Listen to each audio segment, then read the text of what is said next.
El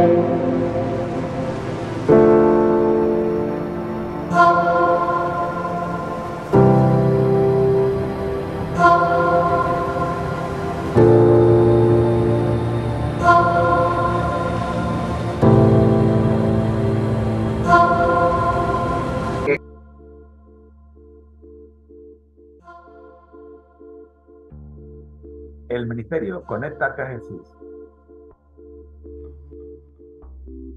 y Seminarios y Tutorías ISU presentan la serie Feliz para Siempre en su cuarto segmento, la escuela sabática para nuevos creyentes.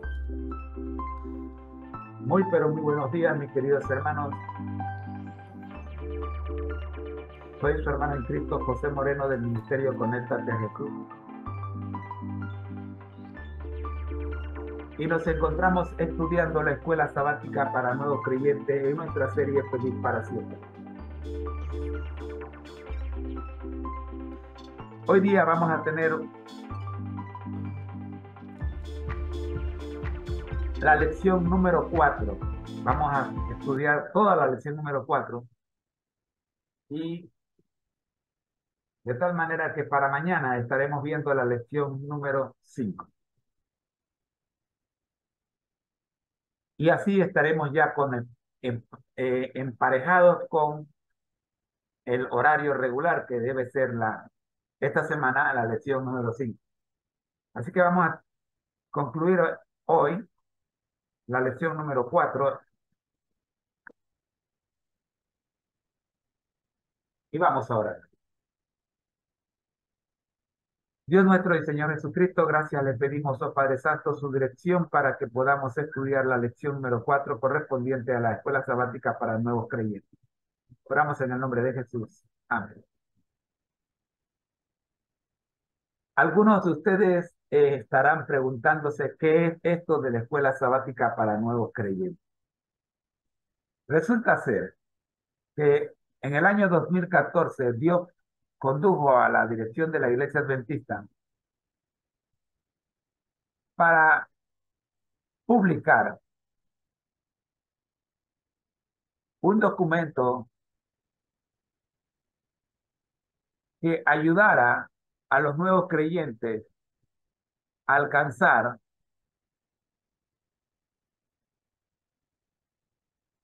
de manera escalonada un nivel espiritual cónsono con las enseñanzas de la iglesia, pero desde cero. Así que, ¿y por qué se dio esto? Cuando un niño nace, no le damos a comer alimento sólido, ¿verdad que no?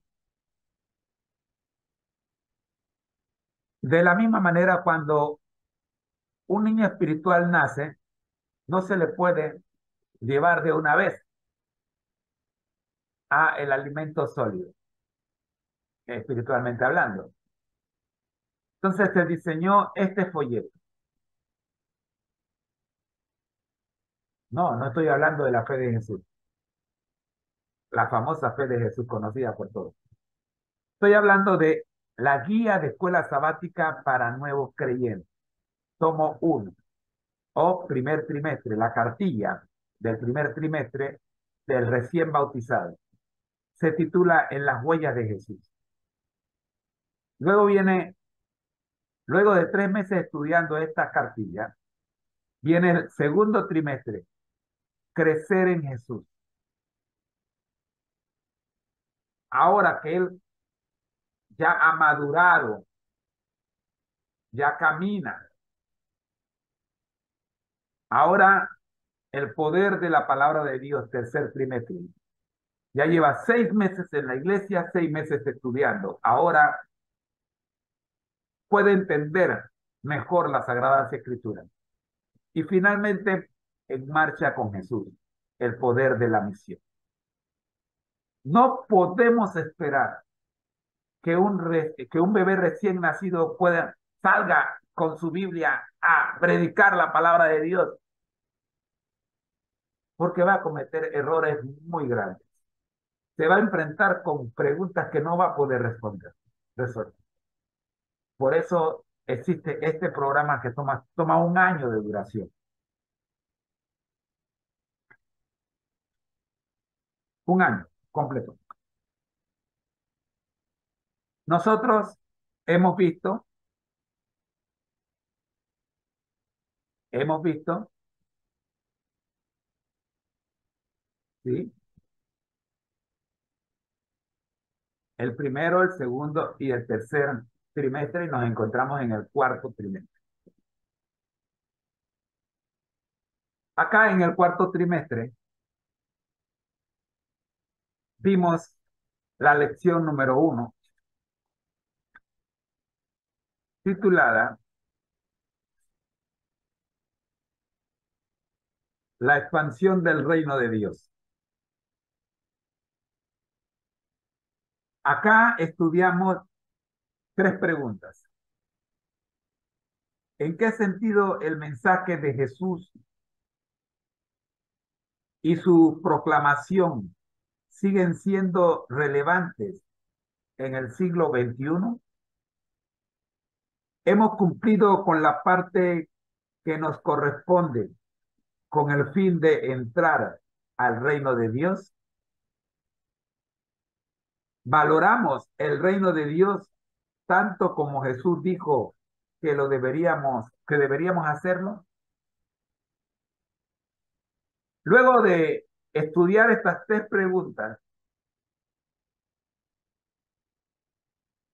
teniendo como base Marcos 1, 14 y 15, que dice: después que Juan fue encarcelado, Jesús fue a Galilea predicando el evangelio del reino de Dios.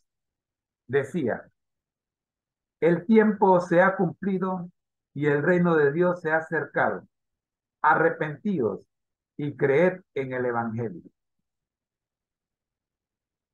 El concepto clave de esta primera lección, el reino de Dios o reino de los cielos, que se establecerá plena y definitivamente en la tierra nueva, como el reino de gloria, se hizo presente en el mundo en la persona de su Rey, Cristo Jesús, y ahora a través de su iglesia. El reino de Dios es de orden espiritual y nosotros, sus ciudadanos, hemos de extenderlo, perdón, a todos los habitantes de la tierra mediante nuestro testimonio de palabra y hecho. Así, revisamos las predicaciones respecto a la misión de Jesús, las predicciones acerca de la misión de Jesús. Jesús da a conocer su misión, la naturaleza del reino de Dios,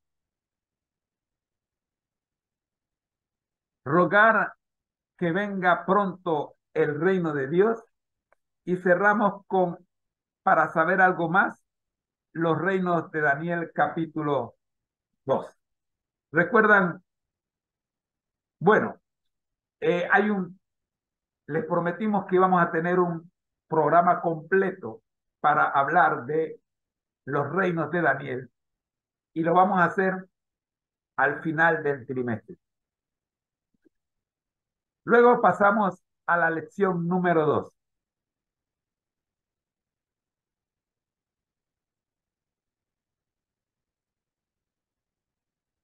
En la lección número 2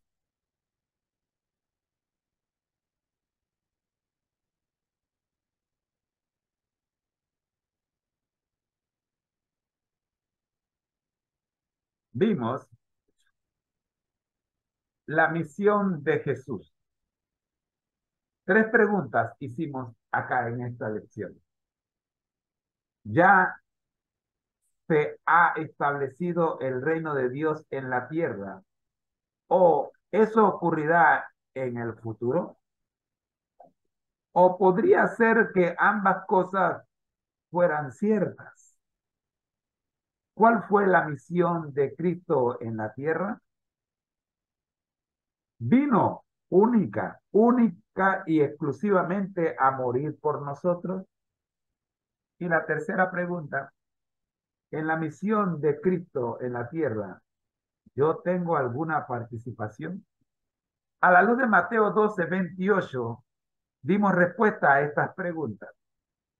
Porque si yo expulso a los demonios por medio del Espíritu de Dios, eso significa que el reino de los cielos ya ha llegado a ustedes. Versión Dios habla hoy.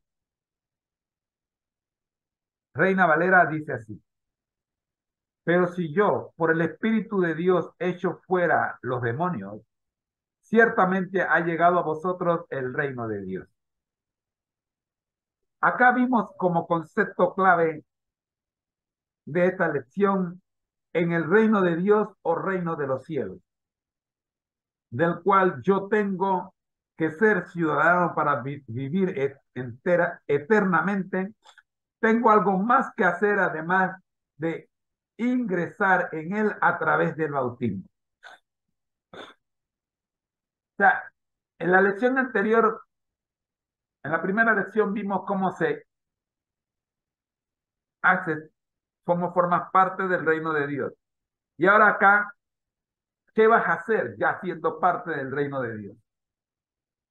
En esta lección vamos a aprender cuál es la parte del cristiano en el reino que Cristo vino a establecer como Rey de Reyes y Señor de Señores.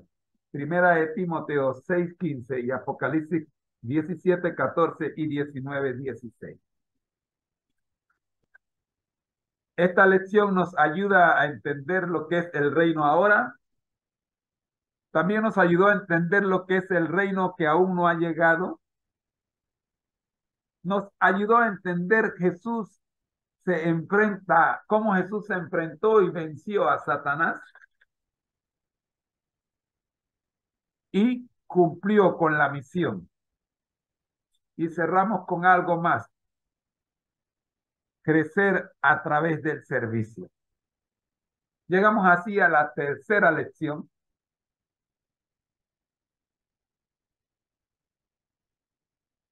La misión de los discípulos. Tres preguntas nos tocó también que resolver. ¿En qué sentido la misión de un discípulo es semejante a la misión de Jesús? ¿Cómo enseñó Jesús a sus discípulos a cumplir la misión que les había encomendado?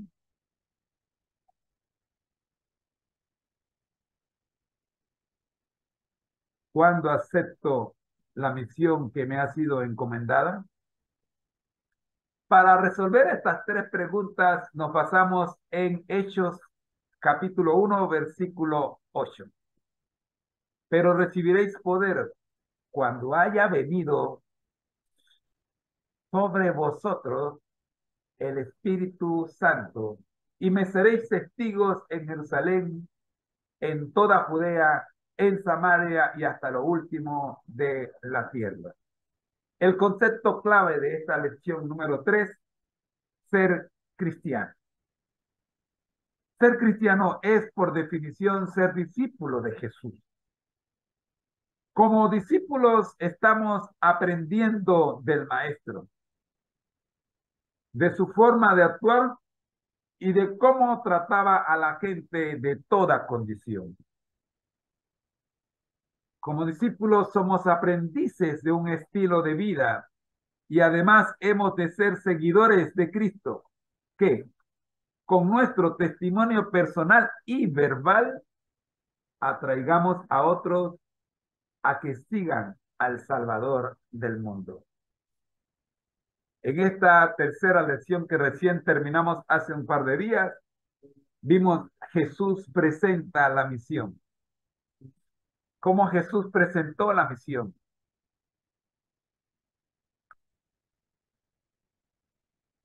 Comprendimos lo que es la misión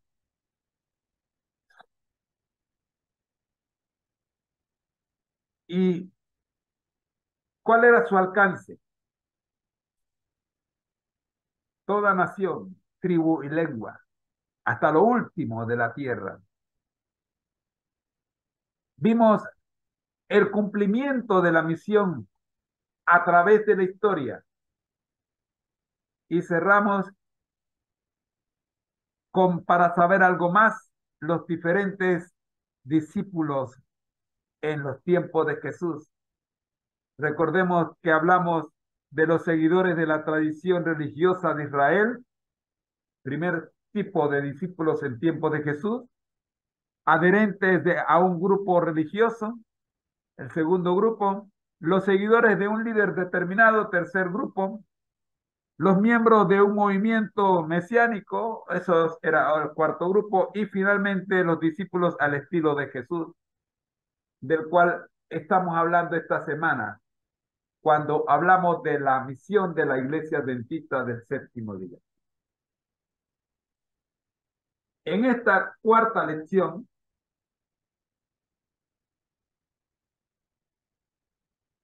tenemos tres preguntas.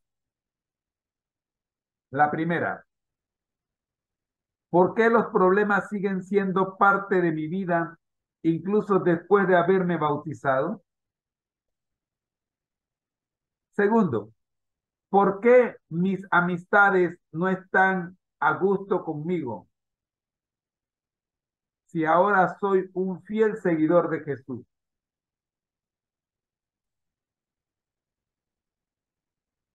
Quiero detenerme en esta segunda pregunta para recordarte que el capítulo de hoy de la Biblia al día, Proverbios 29, nos presenta la respuesta a esta segunda pregunta.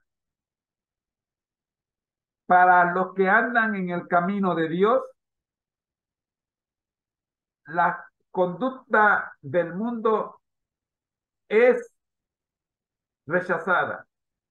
Y para los que están en el mundo, la conducta de los que están en los caminos de Dios es contraproducente. Hay oposición entre una y la otra, no pueden estar juntas. Tercera pregunta, antes de ver qué pasó acá. Ok, vamos a cancelarlo. Listo. Ok, siguiente pregunta. ¿Dónde puedo encontrar fuerza para enfrentar las dificultades que generan que generan mis nuevas creencias y mi nuevo estilo de vida? Para responder esta pregunta, perdón, estoy en la lección 4.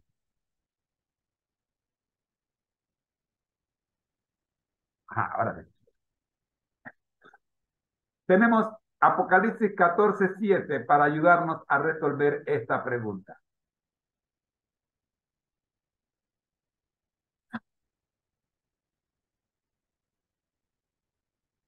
Temed a Dios y dadle gloria, porque la hora de su juicio ha llegado.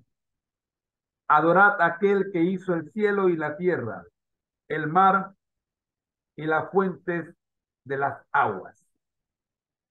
El concepto clave de esta lección es conocer el origen de nuestra iglesia. Amigos, conocer el origen de nuestra iglesia y el porqué de su surgimiento como cumplimiento profético nos permite descubrir nuestras raíces y saber de dónde venimos. Quien no sabe de dónde viene, definitivamente podrá saber,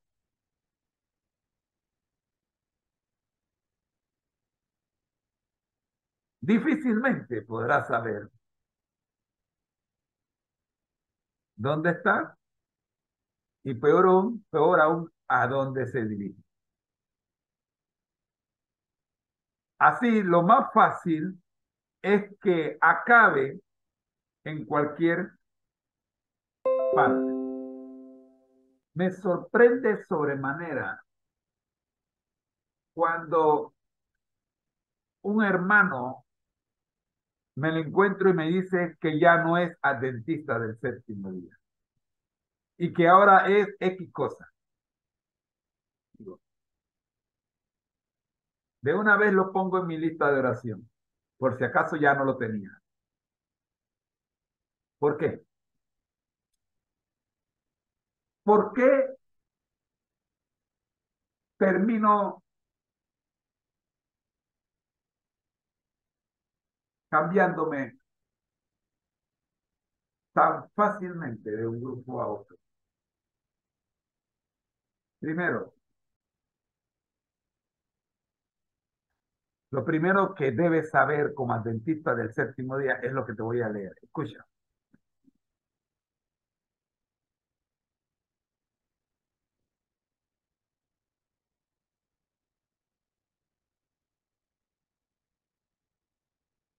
Los adventistas nunca nos hemos considerado una denominación cristiana más. Bien, al contrario, desde nuestros inicios hemos tenido la firme convicción de que constituimos un movimiento profético. Hago un alto en la lectura para decirte por qué yo soy adventista del séptimo día. Cuando yo cumplí 12 años, inicié lo que fue mi interés por conocer a Dios. Coincidentemente, con la edad en que Jesús fue llevado por primera vez, ya, o sea, con la edad en que los judíos presentaban a los niños para que fueran instruidos por parte de los rabinos. Muy diferente a la dedicación que era a los 8 días de nacido. Acá Jesús llega a los 12 años. Bueno, a los 12 años fui llevado por primera vez a una iglesia cristiana no popular. Y nació en mí el deseo de conocer por qué había diferencias. Y empezamos a estudiar. De los 12 hasta los 22 años. 10 años. Estudiando diferentes líneas teológicas o creencias religiosas. Estuve impresionado de que lo mismo que se me había enseñado cuando tenía 4 o 5 años por parte de unos vecinos que teníamos allá donde yo nací. Una familia de origen anglosajón, una pareja de esposos, usaban unas láminas que nos enseñaban las historias de la Biblia. Recuerdo bien a conocer de ellos por primera vez la historia de Moisés y los 10 mandamientos. Recordé entonces que fueron ellos los que nos hablaron por primera vez del sábado. Teníamos 4 o 5 años. Por supuesto, no nos mandábamos, así que no podíamos tomar decisiones a esa corta edad. Lo interesante es que cuando soy invitado a la iglesia adventista de Pedregal, estudiamos lo mismo que a mí me habían enseñado cuando yo tenía 4 o 5 años. Y fue como que se encendiera una chispa. Luego estudiamos cómo la iglesia adventista surge y la similitud con el pueblo que anunciaban las profecías que surgiría en los últimos tiempos. Aun cuando el nombre de la iglesia adventista no hay en ningún, a lo largo del nombre nada que tenga que ver con los últimos tiempos, es la iglesia profetizada por el Señor para los últimos tiempos, según lo registran los libros proféticos. Y eso fue lo que me llamó poderosamente la atención, que no era un grupo más que surgía, sino que era el grupo que debería surgir en el tiempo que debería surgir, según la profecía. Nuestra misión, sigo con la lectura, nuestra misión es predicar el mensaje especial de los tres ángeles. Hace un rato leímos Apocalipsis 14:7, pero nuestra misión es predicar el mensaje de los tres ángeles de Apocalipsis 14:6 al 12. Los adventistas sabemos que tenemos que proclamar ese singular mensaje a toda nación, tribu, lengua y pueblo. Es ese conocimiento unido a la creencia de que se aproxima el fin, nos ha impulsado a crear y mantener una de los más amplios programas misioneros de toda la historia del cristianismo. Ya en reuniones anteriores te hablé de John N. Andrews, el primer misionero que la iglesia adventista mandó fuera de Estados Unidos a predicar la palabra de Dios. Esta semana estamos viendo un breve vistazo de los orígenes de nuestra iglesia como iglesia adventista del séptimo día y cómo hemos llegado a identificar nuestra misión. El día de ayer nos tomamos el tiempo para hablar del Gran Shasta. Hoy solo te voy a hacer un resumen. Revisa el video de ayer nos tomamos media hora. Pero hoy quiero nada más que tomarme unos 2 minutos para hacerte un resumen de lo que vimos ayer y seguir adelante en la historia de nuestra iglesia. Tenemos un programa diseñado para la noche. Todos los días en la programación nocturna estaremos viendo el segmento con el que cerramos la programación. Es el octavo segmento, un segmento nuevo que se llama Historia Denominacional. Allí vamos a hablar con más tiempo de esto y estaremos estudiando un libro que se titula A menos que olvidemos.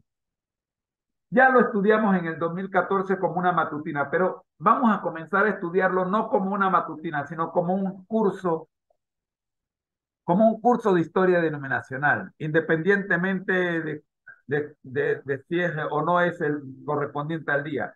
Vamos a ver todo y lo vamos a combinar con la mano de Dios al timón y mucha otra información que tenemos respecto a la historia de nuestra iglesia. Así que por favor no te pierdas este programa que inicia en la noche, dependiendo de nuestro trabajo, está fijado para las 6:30 de 6:30 a 8:30 más o menos de la noche. Son 2 horas.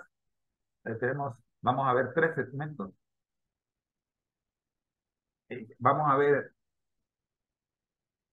consejos sobre el régimen alimenticio, media hora, consejos sobre el régimen alimenticio. Vamos a ver 1 hora del tema central del día, que es la serie El conflicto de los siglos, y que hoy nos toca testimonio acerca de la conducta sexual, adulterio y divorcio de Elena G. de White. Es lo que nos corresponde hoy, ya sea hoy o mañana, no sé si algo ocurre, que si algo ocurre lo dejamos para mañana. De partida mañana Vamos a comenzar un poquito más tarde porque ya mañana tenemos trabajo. Y cerramos media hora con historia denominacional. Ok, son 2 horas que va a durar la transmisión en la noche, igual que en la mañana, dura 2 horas también. De por sí estamos ya por completar estas 2 horas para pasar a la hora de la escuela sabática regular que comienza a las 8 de la mañana. Bien, vayamos entonces al resumen del estudio del Gran Chasco.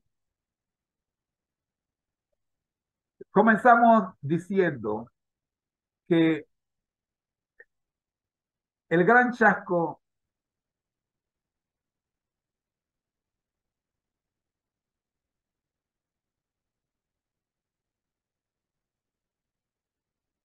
debemos respetar el Gran Chasco.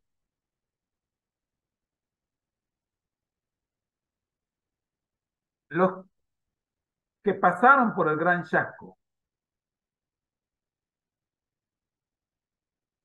creyeron firmemente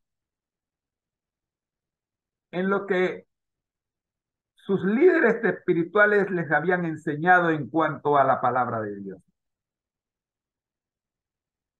Pero resulta que el Gran Chasco estaba profetizado también. ¿Esto qué quiere decir? La palabra de Dios se cumple. Cuando Guillermo Miller, a principios del siglo XIX, decidió cambiar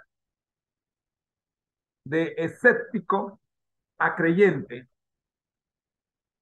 fue por razones bien, bien claras y definidas que le ocurrieron en su vida cuando Dios transformó a este hombre y lo llevó a estudiar por varios años en las escrituras de una manera especial, extraordinaria. Pero siendo humano, yo digo que se emocionó demasiado, pero también era parte del cumplimiento bíblico. ¿Por qué? Mira, Guillermo Miller dice, le dice a Dios, esto que estoy aprendiendo no lo voy a presentar a ninguna congregación a menos que reciba una invitación. Y esto lo vamos a estudiar con detalle. Media hora más tarde, después que Guillermo Miller retó a Dios, le llegó la invitación. Amigo,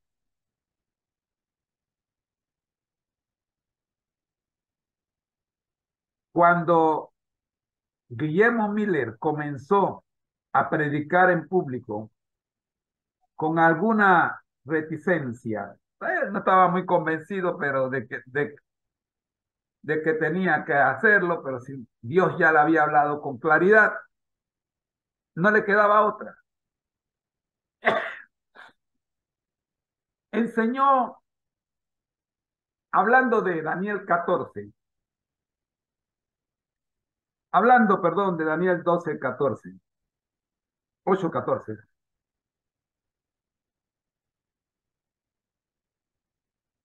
y que hablaba de las 2300 tardes y mañana.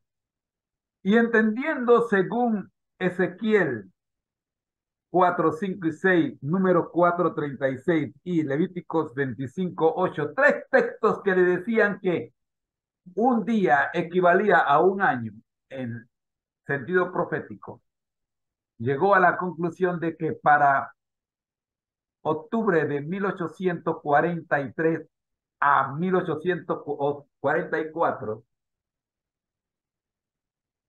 todo terminaría. Si era verdad que el santuario del cual hablaba Daniel era la tierra, pues resultó ser que no fue así, que el santuario del cual hablaba Daniel no se refería a la tierra como Guillermo Miller pensaba y enseñó a sus seguidores, pero de que ocurrió algo, sí ocurrió algo en 1844. De ese gran chasco ocurrieron se formaron tres grupos. La mayoría de los seguidores de Guillermo Miller, miles y miles de seguidores, renunciaron al cristianismo en todas sus formas. Probablemente por eso es que hoy día hay más, mayormente hay más no creyentes que creyentes, porque se sintieron chasqueados, frustrados. Hubo gente que vendió su casa, vendieron sus propiedades, todo. Los regalaron prácticamente porque al día siguiente Cristo ya habría llegado. Pero no todos renunciaron al cristianismo. De los que quedaron se formaron tres grupos. Debido al chasco, la mayor parte de los mileritas abandonó su creencia en la segunda venida de Cristo. Los que conservaron su fe se agruparon en tres tendencias. Los primeros, los que creían que el acontecimiento era algo real, pero que la fecha era errónea. Llegaron a conclusiones de que Jesús regresaría pronto. Y siguieron poniendo fechas más adelante. Ustedes van, en el estudio que vamos a hacer, ustedes van a ver esto. Todavía hay de esos que todavía siguen poniendo fechas. Segundo, el segundo grupo, los que interpretaron el acontecimiento espiritualizándolo. ¿Esto qué quiere decir? Llegaron a la conclusión de que tanto la fecha como el acontecimiento eran ciertos, pero que Jesús había regresado en forma invisible y espiritual. Ok. Estos se conocen como los espiritualizadores, que vamos a verlos también en nuestro estudio, a menos que olviden. Mira, es interesante que todavía hay gente que piensa que Jesús sí, Jesús está en la tierra, pero está dentro de cada cristiano, camina con cada cristiano, y no se refieren al Espíritu Santo, se refieren a Jesús en espíritu. ¿Okay? Y de eso hay muchos, muchos, muchos cristianos que enseñan eso. Y el tercer grupo. Ahora, ¿quiénes eran los del tercer grupo? Escucha. Los que creían que algo había sucedido el 22 de octubre y que dicho acontecimiento no era la segunda venida de Cristo. Este tercer grupo, formado por un centenar de creyentes,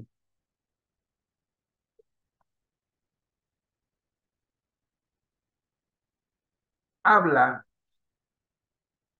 específicamente de que el evento ocurrió, pero no ocurrió como se había predicado en el planeta Tierra.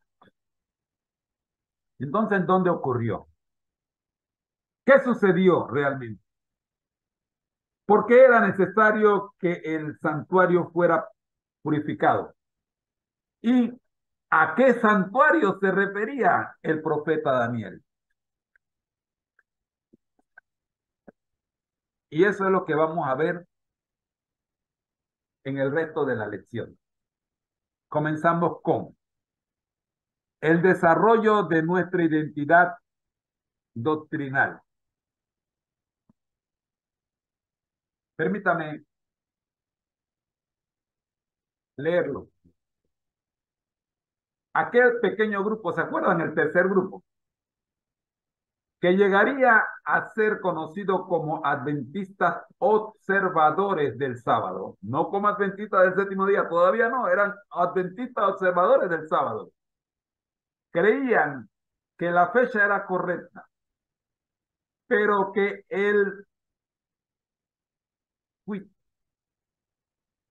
o sea, la clave del asunto radicaba en el acontecimiento. Por otro lado, no rechazaban de plano su creencia en el próximo regreso literal de Jesús. Sin embargo, debían explicar ¿Qué había sucedido aquel 22 de octubre y cuál era el santuario de Daniel 8:14? Tenían que dar una explicación. ¿Qué pasó? Ustedes están estudiando la Biblia todavía. Y los que habían dejado de estudiar la Biblia se burlaban de ellos. Se habían unido al grupo de los no creyentes. Pero este grupo, conocido como los observadores de sábado, siguió estudiando la Biblia. Mediante un cuidadoso estudio de las Escrituras, concluyeron que el santuario de Daniel 8:14 era el santuario celestial y que Jesús en la fecha calculada había empezado a realizar las funciones equivalentes a las del día de la expiación de Levítico 16. Y para eso había que leer Levítico 16 en lugar santísimo de ese santuario para concluir su obra sumo sacerdotal. No, ellos no llegaron a esta conclusión por capricho. Las profecías se había cumplido, el chasco había ocurrido. El chasco es un filtro. Un filtro, ¿cuál es la función de un filtro? La función del filtro es separar lo que sirve de lo que no sirve. Hacer una separación. Cuando mi abuela preparaba la comida, específicamente el arroz, ella tomaba el arroz y lo colocaba en un pilón y luego empezaba shan, shan, shan, boom, boom, boom. Luego de pilar el arroz lo ponía en una batea de madera, un plato grande, y lo aventaba al aire.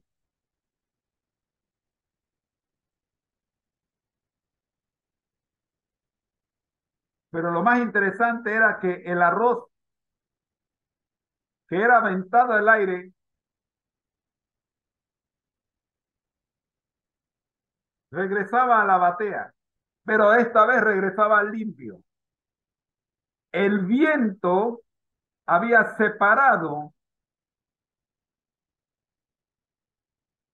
la cáscara de cada grano que había sido pasado por el pilón del grano. Y a la batea caían solo los granos sin cáscara.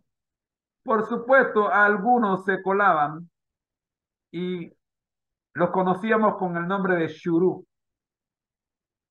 Hoy día, cuando estudiamos la verdad del chasco, vemos la función de la batea de mi abuela.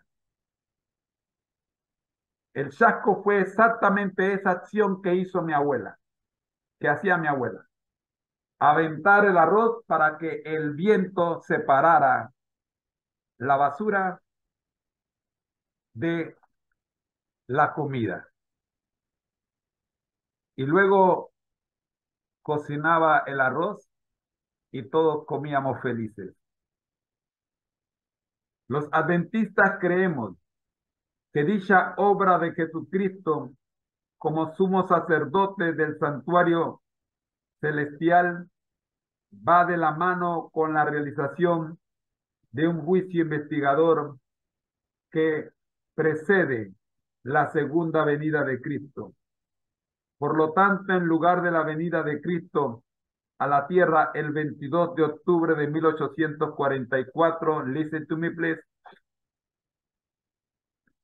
los adventistas creemos que Daniel 8:14 señalaba hacia un acontecimiento que había de tener lugar en el mismo cielo.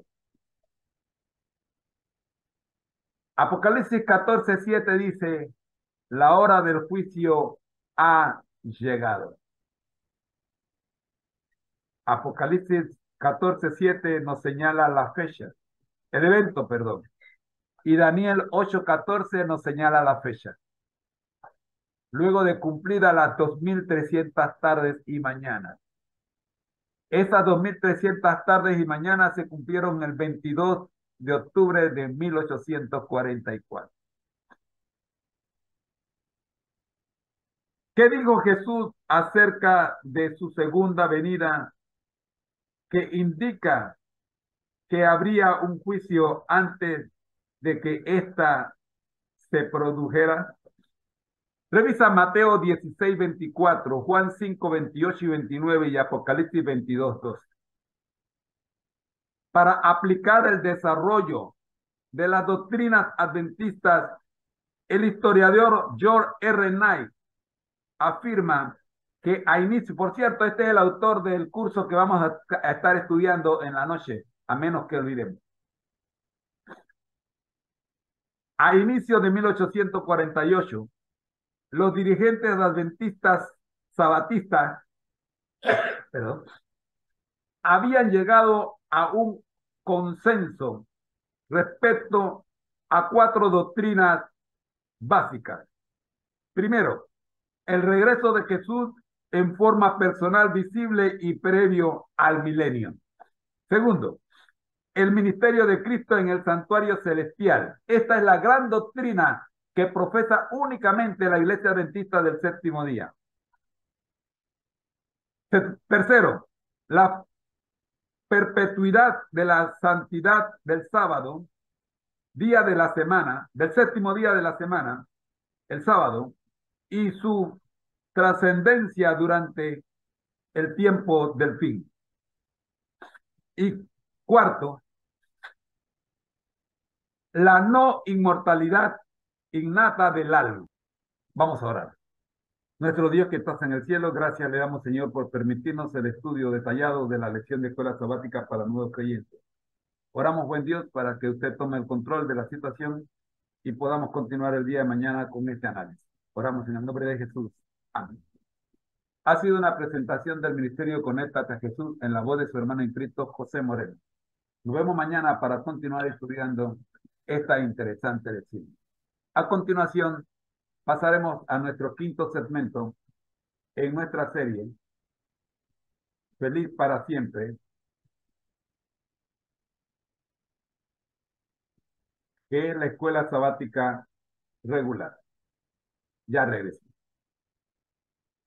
Bendiciones. Al que el Señor llama, capacita.